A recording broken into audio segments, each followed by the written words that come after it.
How to use Google Play gift card on PayPal.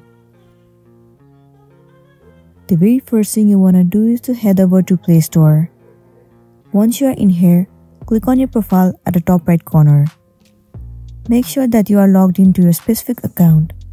Once you are in here, click on your profile at the top right corner. And then move into Settings.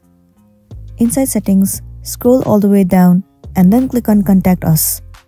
This interface will appear.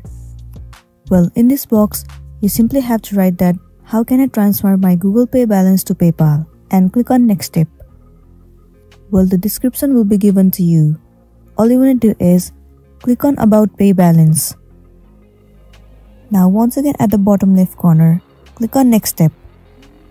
Now simply click on Email.